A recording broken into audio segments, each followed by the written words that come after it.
주식수사반장의 수사반장 이종형입니다. 지금 이 방송이 나갈 때는 아마 설 연휴가 시작되는 첫날 아침입니다. 토요일날 근무하시는 분들도 있긴 하지만 그래도 일단은 주 5일째가 많이 정착이 되어 있기 때문에 사실상 토요일부터 휴식을 취하시는 분들이 많죠. 그러다 보니까 아마 오늘부터 해가지고 임시 공휴일까지 하면 며칠이에요? 토일, 월, 화, 수, 목까지 6일. 금요일날 뭐 또 휴가 내시는 분은 이런 분들은 더 이어지겠지만 그래도 공식적으로는 그죠? 항상 연휴 아침에 되면요, 와, 이 연휴에 뭘 어떻게 하면서 어떻게 지낼까, 어떻게 재밌게 지내지, 늦잠도 자고 막 이런 생각을 해요. 그러고 나서 항상 연휴 마지막 날 아침이 되면 나 뭐 하면서 보냈지?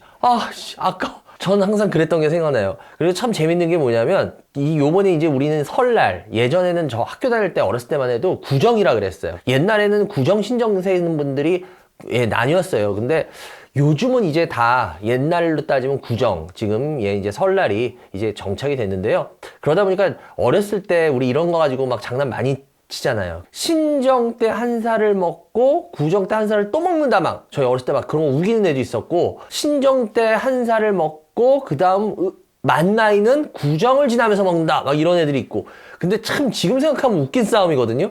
근데 항상 그때 어떤 애가 이겼냐, 끝까지 목소리 크게 우기는 놈이 이겼습니다. 하여튼 목소리 크게 우기면은 진실도 바뀌어요. 하여튼 그런 생각이 나더라고요. 하여튼 여러분들 재밌게 잘 지내시기 바라고, 저하고 수사반장을 출발해야겠죠. 항상 여러분들 메일을 많이 주셔야지 여러분들 메일 안에서 여러분들이 어떤 종목을 궁금해 하시는구나, 그리고 그 종목 위주로 많이 고릅니다. 그래야 여러분들한테 또 도움될 것도 있고요. 그죠? 근데 일단 오늘 달려보기 전에요, 여러분들 혹시 이번 주에 재밌는 일이 좀 있었죠? 어떻게 보면 종목 공부해보고 막 이런 것들이 여러분들 갑자기 뭔가 뿅 하고 바로 고주에 그렇게 나오면서 하면 좀 재밌고 이런 것 못 느끼세요? 우리 저번 주 상담 마지막 종목이 화승엔터였던 거 기억나세요, 여러분들? 적자, 아디다스 이 모델 뭐 버렸더니 흑자 전환이다 이런 식으로 해서 나왔어요. 요게 바로 기사로 딱 나오고 나니까 주가가 저번 주에 하고 나서 요번 주에 이렇게 팍 하고 시장 들어서 팍 올랐죠. 아유, 이럴 때 기분 좋지 않아요? 하여튼 여러분들이 이러면서 공부하는 재미를 좀 느껴보셔라, 이걸 말씀드리고 싶었고요.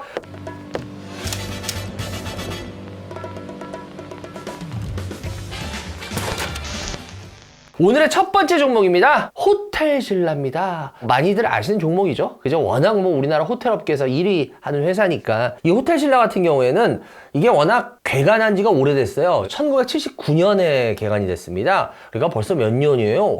한 40년. 그죠? 오래됐어요. 이 호텔신라가 참 재밌는 게 뭐였냐면 여러분들, 주가가 많이 갈 때는요, 호텔신라라 그래요. 제가 이건 방송에서도 예전에 좀 했었던 건데, 근데 주가가 막 빠지면 뭐라고 부르는지 알아요? 모텔신라라고 부릅니다. 이게 무슨 호텔신라야, 모텔신라지. 그리고 더 많이 빠졌다, 진짜 폭락했다 이러면 뭐라고 부르는지 아세요, 그때는? 매니저들이나 이런 사람들이? 저도 그랬어요. 야, 신라장이야, 신라장. 여인숙이야. 이렇게들 사람들이 장난으로 부르고 했었는데, 하여튼 그만큼 오래된 회사죠. 그래서 여러분들 신라호텔을 하시면 아실 거예요. 서울에 있는 신라호텔, 남산 기슭에 있죠. 그리고 제주도에 또 신라호텔 유명하잖아요. 비즈니스 호텔이라 그러긴 그러고 신라호텔보다는 약간 밑에 급으로 신라스테이라고 곳곳에 아마 서 있는 것 좀 가끔 보실 겁니다. 그리고 여러분들 해외에서 얘네들이 신라호텔 브랜드로 나갔죠. 신라 모노그램이라 그래가지고 해외 진출 브랜드까지 있고, 요즘 하여튼 신라호텔 많이 커진 건 사실입니다. 이 신라호텔은 여러분 어렵게 생각할 게 없어요. 뭐냐? 그냥 신라호텔은 딱 두 개만 알면 돼요. 호텔이잖아. 호텔하고 그 관련된 레저, 뭐 이거 음식료 이쪽 관련. 그리고 또 하나는 뭐냐? 면세점. 호텔신라는요, 그냥 딱 이 두 개예요. 아주 깔끔합니다. 그냥 뭐 이거 따질 필요도 없어요. 근데 참 재밌는 게, 전 이거 옛날에도 공부할 때 그랬어요. 왜 호텔신라라고 이름을 하지? 왜냐면은 얼핏 들으면요, 그냥 호텔신라니까, 아니 신라호텔이잖아. 그러니까 당연히 호텔이 훨씬 더 커야 될 거 아니에요. 그죠? 호텔신라잖아. 그런데 웃긴 건 뭔지 아세요? 호텔신라의 매출은 한 20%밖에 안 되고 한 80%는 어디서 나와요? 면세점에서 나옵니다. 저는 그래서 이 이름 바꿨으면 좋겠어요. 이게 신라 면세, 앤 호텔 뭐 이런 식으로 해야지, 매출을 거의 다 뽑는 면세점은, 그리고 주가는 진짜 이거에 의해서 항상 결정되거든요. 정말 중요한 면세점 쪽은 이름에 싹 없어요. 신라호텔은요, 여러분들 주나 사나 그냥 면세입니다. 면세점이 잘 되면 신라호텔 주가가 올라가고요, 면세점이 안 되면 신라호텔 주가는 빠져요. 매출이 20%, 80%라 그랬죠. 그런데 신라 호텔이 대략 호텔 쪽에서 영업이익이 약 한 650, 60억 정도가 나요. 그런데 면세점 쪽은 80%를 차지하잖아요. 근데 여기가 적자가 납니다. 한 7, 800억씩 막. 안 좋겠죠? 당연히. 그러니까 주가도 어떻게 해요? 당연히 안 좋을 수밖에 없죠. 이때 면세점 좋을 때요. 아시죠? 그때 막 그 외국인들 막 어마어마하게 들어오고 중국인들 막 난리도 아니게 막 한류 프로 본격적으로 불기 시작하면서 막 그래서 그때 뭐라 그랬어요? 우리 서울에 호텔이 너무 많이 모자란다. 그래서 그때 호텔들 엄청 많이 그때부터 공사했어요. 그리고 진짜 딱 지어졌는데 어떻게 된지 기억나시죠? 예, 코로나다가 터졌어요. 그래서 호텔들 난리 난 거 아시죠? 예. 하다못해 여러분들 아실 겁니다. 뭐 서울 강남 같은 경우에도 아시죠? 그 리츠칼튼 호텔, 세계적인 호텔 브랜드잖아요. 코로나 때 해가지고 결국 망해가지고 넘어가지고 거기 주상복합인가요? 뭐 그거 들어오잖아요. 이때 중국인들이 들어오면서 어마어마한 면세점 수익을 줬거든요. 그러니까 신라 호텔 올라온 거야. 그런 다음에 어떻게 돼? 또 그 다음에 그 다음 빠지다가 그 다음 어떻게 돼요? 오르다가 이거 다 면세에 관련된 것들이에요. 그렇게 하다가 예. 그러다가 요즘 더 내려와 버리고 있죠. 왜 그럴까? 제가 좀 전에도 그랬죠. 면세점이 적자가 지금 되게 심해요. 그러면 여러분들 한번 보자고. 면세점에 적자가 왜 났을까? 우리 원인을 찾아보자는 거예요. 결과가 있으면 원인이 뭔지를 알면은 그게 하나씩 해결이 될 수 있느냐 없느냐를 여러분들이 잘 생각해 보시면 만약에 그게 해결될 수 있다. 그럼 얘는 빠져도 무서운 게 아니에요. 그런데 만약에 해결될 방법이 별로 안 보인다. 그럼 얘는 별로 좋은 주식이 아니라고 생각해야겠죠. 뭐 차트상으로 많이 빠졌으니까 여러분 그렇게 주식을 까는 건 아니에요. 이 때문에 좋은 주식인데 많이 빠졌느냐 아니면 안 좋은데 현재 많이 빠졌냐 이런 걸 잘 따지셔야 돼요. 그럼 우리 원인의 첫 번째는 뭘까요? 제가 아까도 여기 좀 전에 뭐라고 했어요? 쫙 올라올 때 중국 관광객들이 많이 막 한류 이런 얘기 했죠. 우리나라 관광이라는 게 특히 2020년대 이때 여러분들 아실 겁니다. 진짜 웬만한데 백화점이나 이런 데 딱 문 열면 뭐예요? 따거, 쎄쎄. 그런 말 많이 들리죠? 예, 제가 아는 단어가 그거밖에 없어요. 짜장면의 중국 말이 뭔지 아세요? 단어가? 가장 쌍그. 전 또 이런 게 또 매력이잖아요. 그죠?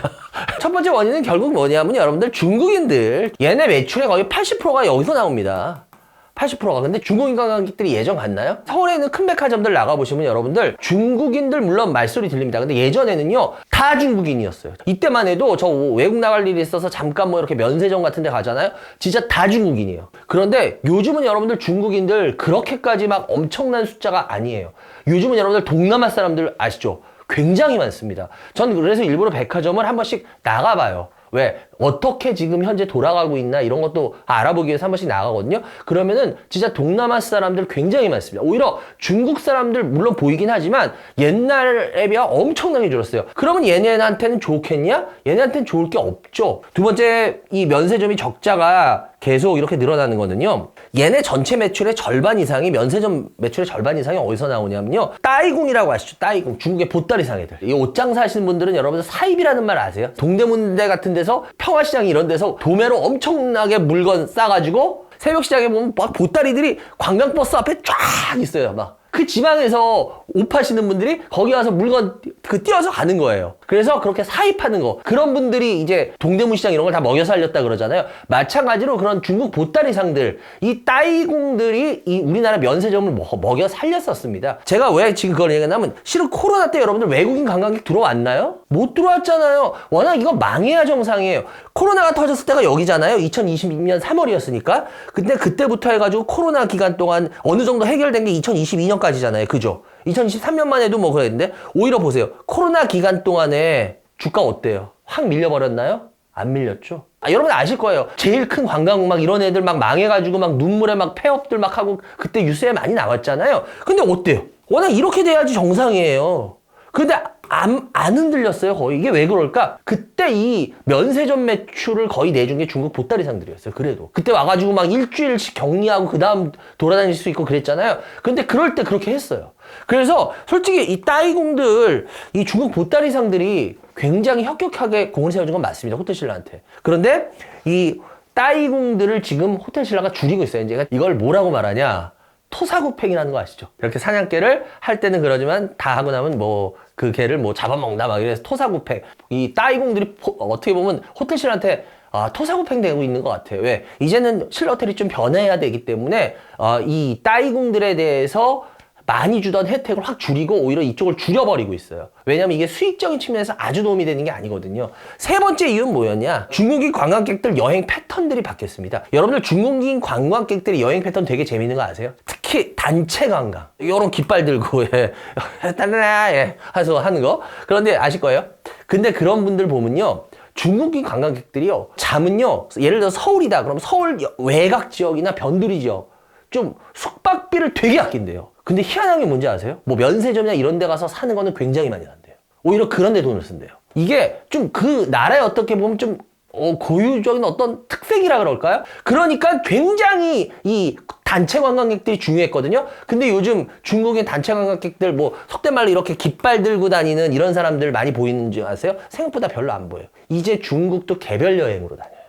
패턴들이 이제 뭐 더 이상 막 이 단체 패키지를 안 한단 말이야. 그러니까 얘네가 좋겠냐 면세점? 좋을 수가 없죠. 당연히. 그럼 네 번째는 뭐냐? 공항 면세점. 외국에 나갈 일 있으면 뭐 친구한테까지 야 면세점에서 나 그것 좀 사다 줘. 뭐 사다 줘. 아주 그 레파토리였잖아요. 근데 요즘은 이제 그런 거 잘 못 보시죠. 공항 면세점들이 그래서 이게 어마어마한 황금알을 낳는 거위였습니다. 근데 황금알을 낳는 거위다 보니까 여러분들 공항 이렇게 가보면 아시잖아요. 면세점이 여기도 있고 여기도 있고 막 여기도 있고 막 이렇잖아요. 근데 이게 왜 이렇게 나눠져 있나 막 이러죠. 이게 다 섹타들입니다. 이거 뭐 롯데한테 롯데 면세점한테 주거나 뭐 신라한테 그 구역을 주거나 이러는 거예요. 그런데 이 면세점이 황금알을 낳는 거위다 보니까 어떻게 했냐? 계속 올려버립니다. 가격을. 미친 듯이 올려버리니까 어떻게 되겠어요? 서울 같은 경우에 강남에 가로수길이라고 굉장히 유명한 길이 있어요. 근데 특히 몇 년 전에 난리도 아니었습니다. 가로수길. 그래서 뭐 가로수길 옆이 세로수길. 그래가지고 그걸로 인해서 파생된 길 이름들이 요즘 많잖아요. 근데 그 가로수길들이요. 갑자기 장사가 잘 되다 보니까 거기 주인들이 어떻게 하는지 아시죠? 월세를 엄청나게 높여버렸어요. 그러니까 도저히 그 월세를 내고 견딜 수가 없으니까 어떻게 돼요? 그 장사를 해서 잘 되던 그 상인들이 옮겨버렸죠. 그걸 뭐라 그래요? 젠트리피케이션이라 그러죠. 마찬가지로 이런 식으로 돼서 너무 잘 되니까 올려버리는 거야, 계속. 그러니까 어떻게 돼요? 아까도 말씀드렸지만 관광객들의 패턴이 바뀌고 막 이랬거든요. 수수료는 올라간대, 임대 수수료는. 매출 나오는 건 그렇게 늘 수가 없거든요. 그러니까 어떻게 되겠어요? 당연히 면세점 사업이 적자가 나올 수밖에 없어요. 그러니까 제가 좀 전에도 말씀드렸죠. 얘네들 같은 경우에는 어렵게 생각할 필요 없다. 이 원인들이 해결되면 돼요. 1, 2, 3, 4번의 원인이 해결되면 되는데 중국인 관광객들을 지금 늘어나겠습니까? 글쎄요. 그렇게 옛날같이 늘어날까요? 그거 쉽지 않을 거예요. 그리고 뭐 두 번째는 아까 뭐였어요? 따이궁들 매출 앞으로 많이 나게 해줄까요? 아니요. 그때 코로나 때는 어쩔 수 없었잖아요. 관광객들이 안 들어와. 이러다 망해. 그러니까 울며 겨자 먹기 식으로라도 한 거예요. 그러다 보니까 뭐 따이궁들한테 할인도 많이 해주고 무슨 수수료도 주고 막 이랬거든요. 근데 이제는 그럴 필요까지는 없거든요. 그리고 따이궁들 때문에 소비자들이 갔을 때 물건이 막 없는 경우가 허다해요. 왜냐면 걔네들은 막 그냥 짝으로 뛰어가니까. 그러니까 따이궁들한테 이제 그런 것도 안 해준단 말이야. 그러니까 따이궁으로 인한 부분도 없어. 그 다음 세 번째는 아까 뭐였어요? 관광객들 패턴 바뀐다 그랬죠. 이제 단체 관광객 많아지겠는가? 아니, 계속 개인들로 많이 올 거예요. 그리고 오히려 진짜 어떻게 보면 문화나 이런 것들을 하는 거지 막 뭘 못 사서 막 이런 패턴이 이젠 아니에요. 그리고 마지막으로 면세점, 공항 수수료. 그거 내릴까요? 올리긴 올려도 여러분들 물가들 보셨잖아요. 제일 대표적인 거 은행이자. 여러분들 어때요? 대출이자 올릴 때는 아주 뭐 때문에 올리고 뭐 때문에 올린다 그러죠. 그리고 여러분들한테 지불해줘야 되는 이자 올릴 때는 어때요? 거의 안 올리죠. 이러다 보니까 여러분들 어때요? 임대료 한번 올라가면 그거 잘 못 내립니다. 그렇게. 그러니 어떻게 되겠습니까? 당연히 수익성이 별로 좋아질 게 없죠. 근데 그나마 제가 일부러 지금 월봉을 켜놓고 계속 얘기하고 있었는데 뭐냐면은 2010년대부터 쫙 올라온 그 흐름들이 이제 어느 정도 정리가 되고 있는 건 맞아요. 그리고 신라호텔도 여러분들 아시죠? 이때는 이무진 회장이 아니었죠? 근데 지금 이무진 회장이 맡고 나서는 신라호텔 주가가 솔직하게 말하면 지금 고전을 하고 있어요. 그렇기 때문에 이 이부진 회장 같은 경우에도 이제 여기서 주가 방어에 대해서 어느 정도 신경을 써야 되는 것도 맞습니다. 그래서 주주가치 재고 같은 경우에도 신경을 쓰려고 하기 때문에 아마 흐름상 저 밑으로 막 계속 내려가는 거는 막아낼 수 있을 거예요. 그런데 그렇다고 해서 이게 올라갈 만큼의 아직 뭐를 내놓지는 전혀 못하고 있습니다. 어떤 분은 그런 얘기 하더라고요. 야, 이 정도면 신라장이지. 글쎄요. 빨리 신라장에서 모텔 신라 정도까지라도 올라오는 모습을 보이는 게 일단 시급하다고 봐요. 호텔 신라까지는 바라지도 않고요. 그래서 제가 좀 더 좋은 얘기를 해드려야 되는데 호텔 신라 그다지 긍정적으로 보는 것보다는 웬만하면 종목 교체 쪽으로 지금 갖고 계신 분들은 생각해 보시는 게 어떻겠냐라고 말씀을 드려보겠습니다. 두 번째 종목은요. 이것도 상당히 많이 들어오더라고요. 근데 제 방송을 열심히 보시진 않는 분들도 많은가 봐요. 왜냐면 상담하는 이 두 번째 종목에 대해서 제가 여러분들한테 방송을 통해서도 몇 번 되게 세게 얘기를 했는데 제 생각에 대해서 두 번째 종목은 바로 에코프로 HN입니다. 에코프로 HN은 여러분들 아실 겁니다. 에코프로 그룹의 회사잖아요. 거기서 환경 맡은 그 사업부를 띄어내서 만든 회사가 이 에코프로 HN이잖아요. 예전에 방송할 때도 칭찬했던 게 친환경 토탈 솔루션 하는 거의 유일한 회사입니다. 우리나라에.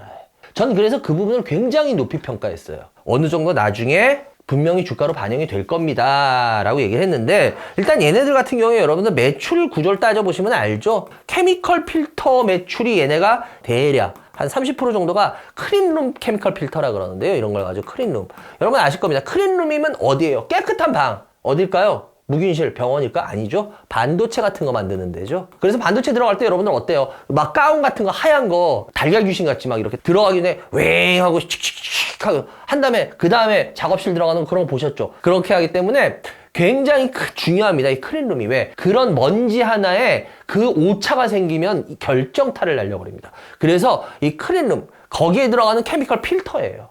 반도체 쪽에. 그리고 얘네들 또 뭐예요? 미세먼지 저감 장치 아시죠? 그런 미세먼지 저감 장치 이런 솔루션들이 한 매출의 약 한 10%가 좀 안 되게 되고요. 온실가스 감축 솔루션. 이 부분도 많이 얘기했어요. 그러면서 이게 한 20% 정도 되고요.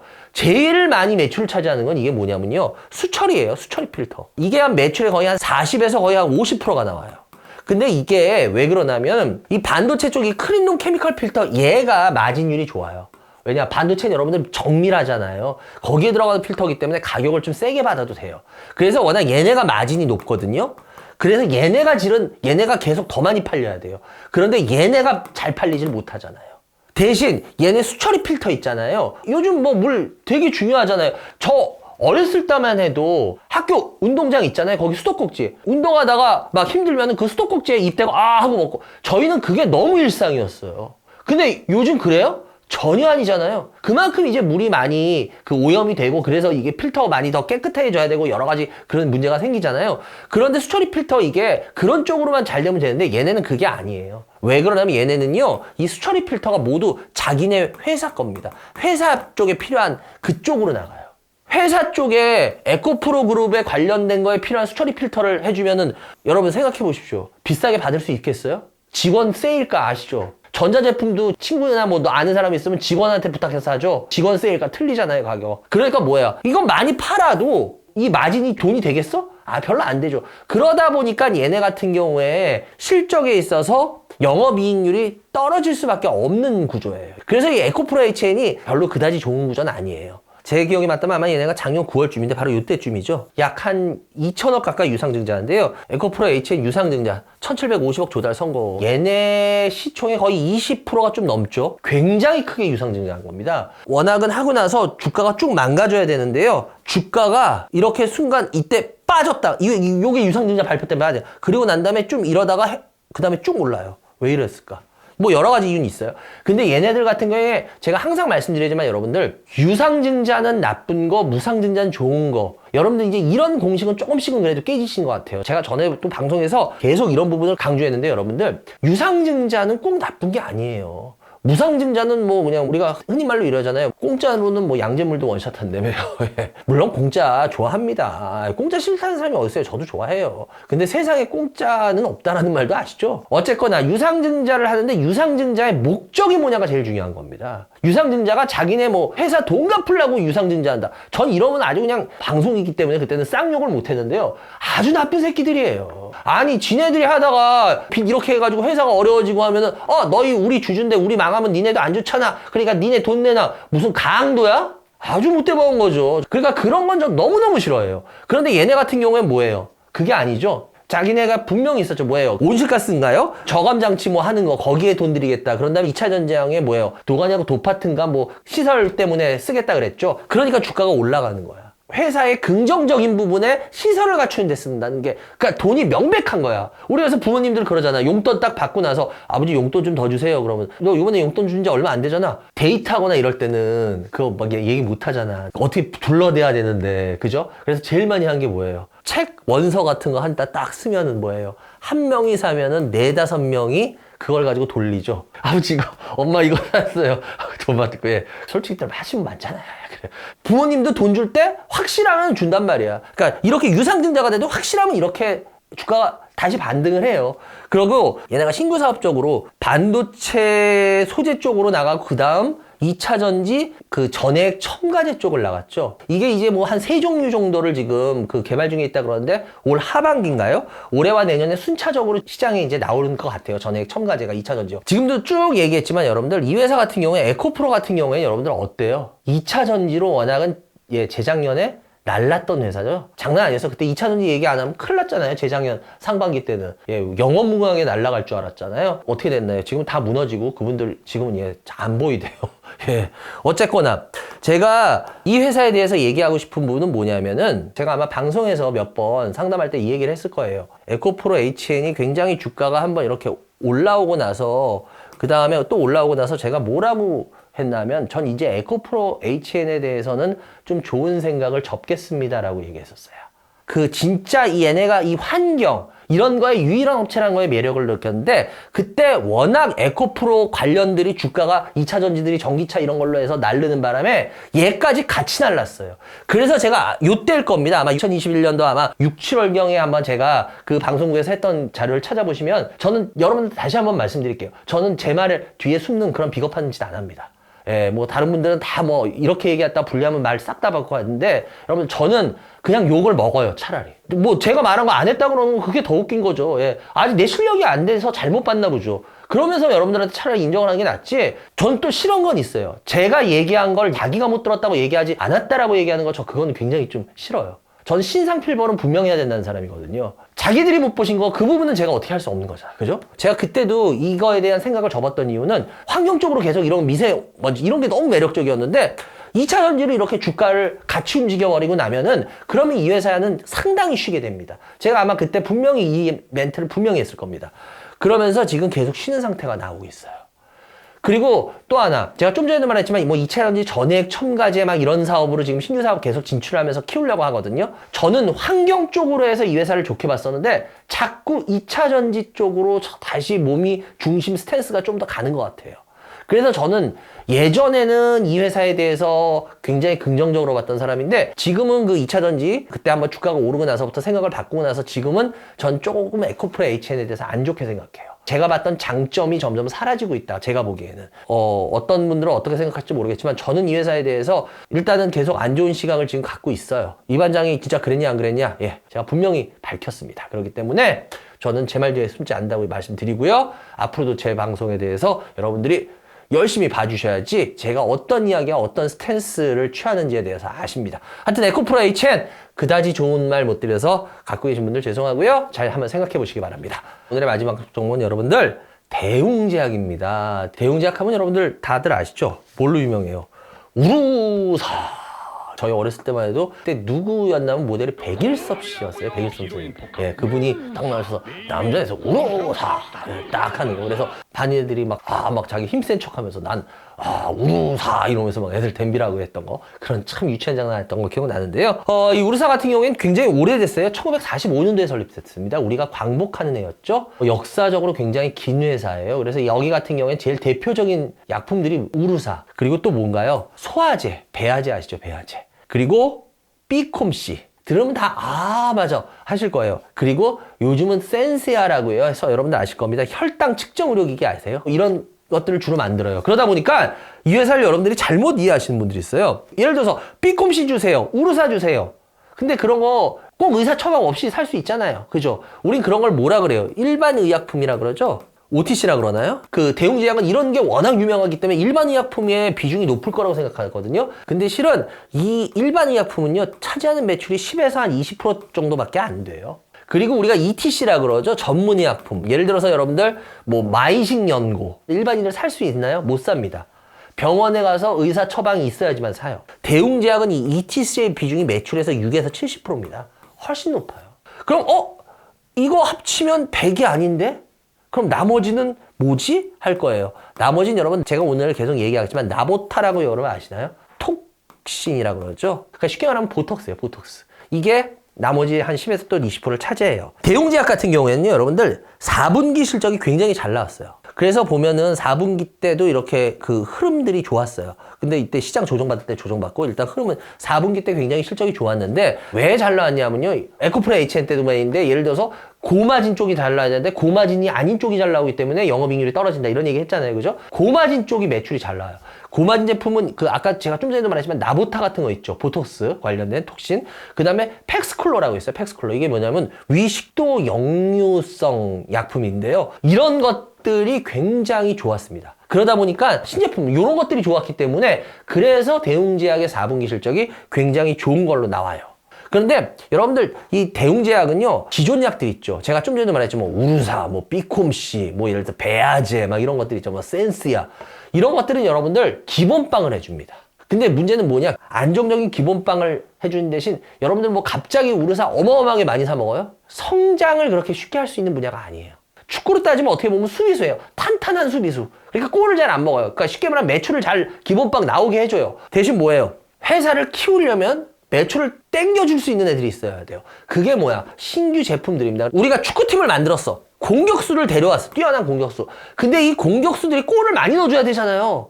근데 공격수들이 골을 못 넣어주면 어떻게 돼요? 성적이 잘 안 나오죠. 그래서 지금 헤매고 있는 팀 있잖아요. 어디? 손흥민 뛰는 토트넘. 솔랑케도 데리고 왔는데 지금 막 헤매고 있잖아요. 그러니까 공격수들이 골을 넣어줘야지 게임을 이겨요. 제가 좀 전에 말했던 뭐 나보타라든지 팩스쿨로라든지 그리고 엠블로라고 있어요. 이런 것들이 잘 되니까 신규 제품들 이런 것들이 잘 되는지를 봐서 잘 되겠네 그럼 얘 비전이 좋다고 봐도 되는 거예요. 그러면 하나씩 한번 따져보자고요. 제가 왜 나보타를 여러분들 톡신이라 그랬냐면요. 여러분들 이 보톡스는 여러분들 상품명입니다. 모르시는 분들 많으실 거예요. 아시는 분도 있겠지만 보톡스를 제일 먼저 만든 애가 미국의 엘라간이라는 회사입니다. 엘라간. 거기서 만든 톡신 제품의 이름이 보톡스였어요. 그런데 우리는 보톡스를 그냥 이제 하도 많이 쓰다 보니까 이게 일반 상품명화가 된 거예요. 그래가지고 여러분들이 나보타 같은 경우에는 톡신 제품 얘네가 2014년에 이걸 개발합니다. 미국에서 여러분들 에볼루스 쪽으로 팔리거든요. 이게 미국 파트너사예요. 대웅제약에. 근데 제가 좀 전에도 말했잖아요. 이 엘라건, 보톡스를 꽉 잡고 있습니다. 다른 데는요. 아예 명함도 못 내밀어요. 근데 지금 여러분들 엘러건이라는 회사 찾아보면 있게요, 없게요? 없죠? 왜요? 에브비라고 지금 있을 겁니다. 엘라건이 에브비한테 인수합병이 되죠. 그래서 19년, 20년 뭐 그때 언제예요? 몇 년 됐죠? 그때 흡수합병 돼서요. 에브비가 지금 미국 시장을 석권하고 있다 막 이런 얘기 많이 들으실 거예요. 그런데 옛날 버전을 알고 계신 분은 보톡스는 엘라건인데 왜 에브비가 보톡스가 이러지? 이러셨을 거예요. 그게 인수합병 돼서 넘어간 거예요. 에브비로. 그래서 이 에브비의 보톡스가 꽉 잡고 있어요. 근데 에볼루스라는 이 파트너사 이쪽을 통해 가지고 얘네가 지금 이거를 안착시키고 있어요. 대웅제약이. 이거 굉장한 겁니다. 왜냐하면 보톡스의 대표적인 회사인데 거기를 뚫어내고 있는 거거든요. 얘네가 지금 시장 점유율의 10%가 넘어가고 있다 그러죠. 근데 얘네가 어떻게 노렸냐? 한류 이런 거 하잖아요. 그죠? 그러니까 이쪽을 잘 믹싱을 해가지고 얘네들이 미국의 MZ 세대들한테 약간 저가 마인드로 나왔습니다. 그러다 보니까 이 보톡스 엘라간, 에브비 여기가 꽉 잡고 있는 쪽을요 나보타가요 파고든 거예요. 이 굉장히 이거 아주 잘한 거죠. 저는 이게 올해가 많이 기대되는 이유가 뭐냐면 여러분들 우리나라 마트에 가면은 어떤 상품 사시나요? 우리나라 마트에 유명하죠. 어머님들 좋아하시잖아요. 아니 뭐 어머님만 아니 뭐 저도 좋아 다 좋아해요. 하나 팔면은 사요 안 사요? 잘 안 사죠. 꼭 어떤 제품 사요? 1+1. 우린 이걸 무슨 상품이라 그러냐면요 번들 상품이라 그래요. 외우시기 편하려면 이렇게 해요. 예, 굉장히 번들번들하다. 그래서 이 묶음, 번들 상품이라 그러는데요. 이 번들 상품을 얘네가 냅니다. 어떻게 내냐? 톡신을 보톡스라고 할게요. 이해하기 쉽게. 피부과나 이런 데 성형외과 가서 보톡스 상담 가면은 꼭 목까지 같이 보통 많이 상담 받나요? 예, 바늘 가는데 실 가고. 보톡스는 항상 뭐가 쫓아다녀요? 필러. 근데 필러는 채우는 거잖아요. 이거 주름지고. 보톡스하고 필러가 같이 움직이죠. 근데 얘네들 같은 경우에 이걸 번들로 묶어가지고 이거를 이제 저가로 내놓는 거예요. 그래서 이게 올해부터 나오기 때문에 제가 봤을 때 이게 상당히 매력이 있어 보여요. 팩스쿨러 같은 경우에는 아까도 말씀드렸지만 여러분 이게 전에는 이 위식도 역류성 이런 게 PPI예요. PPI 기제를 갖고 있는 애들인데 밥 먹기 전 뭐 이런 거 밥 먹은 후 막 이런 게 되게 힘들었어요. 식사 유무도 따져야 되고 막 이랬어요. 그리고 약효도 좀 오래 걸렸어요. 그런데 요즘은 이게 어떻게 바뀌었냐면 P캡. 얘가 P캡 제제인데 이거는요 식사 유무를 안 따져요. 그리고 굉장히 약효도 빠르게 나옵니다. 그래서 이쪽으로 해가지고 지금 나오고 있어요. 근데 이게 중국인들 굉장히 기름진 음식 많이 먹죠. 물론 뭐 그래서 차가 발달했다 그러잖아요. 기름진 음식을 많이 먹으면 여러분들, 저도 속이 굉장히 약한 편에 속하는 사람인데 기름진 음식 먹고 나면 어때요? 올라오고 막 이러지 않나요? 그 미란성 식도염 이런 것들로 해서 얘가 중국 쪽에 그 적응증 승인을 받아가지고 올 하반기부터 이게 이쪽으로 해서 나가요. 그래서 이 부분도 어쨌거나 대웅제약한테 굉장히 도움이 될 수 있는 부분이라는 거죠. 그리고 제가 마지막 엠블로라는 거 얘기했잖아요. 엠블로. 이게 당뇨병 치료제예요. 근데 아까도 말씀드렸지만 나보타가 제일 괜찮았고, 그다음 팩스플루도 나름대로 괜찮고, 근데 이 엠블로 얘는 별로예요. 그러니까 세 개의 대표적인 신약이 있는데 그 중에 공격수 3명이 있어. 근데 한 명은 해리케인급이야. 그 다음은 어느 정도 되는 공격수야. 근데 마지막 공격수는 동네 조기축구야. 그렇기 때문에 나쁘지 않다라는 거죠. 주식에 조금이라도 관심이 있으신 분들은 여러분들 이 대웅제약 하면 제일 많이 얘기 나오는 게 저걸 거예요. 메디톡스와 아주 끈질긴 소송전이었죠. 그 메디톡스하고 아주 장기간 소송전을 펼쳤잖아요. 그래서 메디톡스와 재판 어떻게 흘렀나. 6년 연대기. 6년 동안. 와, 진짜 지겨워요. 얘 같은 경우에 어떻게 됐습니까? 해외 쪽은 아까 제가 에브비라 그랬잖아요. 엘러간. 거기하고 메디톡스 쪽하고 그 다음 이 대웅제약이 어떻게 됐어요? 합의를 봤죠. 그래서 이제 해외 쪽은 더 이상 건드릴 게 없어요. 그리고 지금 문제는 국내 거예요. 국내 메디톡스하고 계속 붙어 있죠. 1심 판결이 나왔죠. 재작년인가 부분 패소했습니다. 근데 여러분들 우리나라는 3심이잖아요. 1심에서 지면 뭐 해요? 항소를 하죠. 그 다음 또 지면 마지막 상고를 하죠. 항소심이 들어가 있죠. 항소심이 여러분들 작년 3월에 항소심이 시작됐습니다. 근데 제가 왜 이걸 보여드리냐면 6년 연대기라 그랬죠. 1심이 나오는데 6년이 걸려서 6년 연대기예요. 24년 3월인가에 들어갔거든요. 항소심이. 이게 6년 연대기예요. 1심이 나온 게. 그럼 이거 적어도 몇 년일까요? 빨리 나와도 글쎄요. 예, 그러면 제가 아까 뭐라 했어요? 항소 다음에 상고. 대부분 마지막 상고하잖아요. 그럼 더 남았잖아. 그러니까 어떻게 되겠어요? 지금 이 대웅제약한테 영향을 미칠 일은 그다지 크지 않다라는 거죠. 대웅제약 차트상으로 보면은 여러분들 어때요? 그냥 차분해요. 코로나 때 아시잖아요. 그때 뭐 무조건 그때 코로나 관련된 약 뭐 어쩌고 물질하면 그러고 나서 그거 빼면요. 지금 대웅제약은 굉장히 안정적인 주가 수준이에요. 그렇기 때문에 지금 갖고 계신 분들이라면 대웅제약 같은 경우에 뭐 특별히 위험할 수 있는 회사는 아니라는 게 보이시잖아요. 제가 봤을 때 대웅제약 같은 경우에는 앞으로 시장의 흐름상 좀 뭐 부정적보다는 좀 더 긍정적으로 보시는 게 어떨까라는 말씀을 마지막으로 드려보겠습니다. 오늘 여러분들 세 종목 달려봤습니다. 지금 제 이 방송을 보고 계실 때는 연휴 첫날 아침일 겁니다. 연휴 뜻깊게 잘 보내시기 바라고요. 다음 주에 또 연휴 끝나고 나서 다시 찾아뵙겠습니다. 여러분들 행복한 연휴 되시기 바라고요. 미리 새해 인사 드리겠습니다. 새해 복 많이 받으시고 뒤로 자빠지나 앞으로 넘어지나 돈이 있는 곳으로 넘어지시는 그런 행복을 누리시기 바랍니다. 여러분 감사합니다.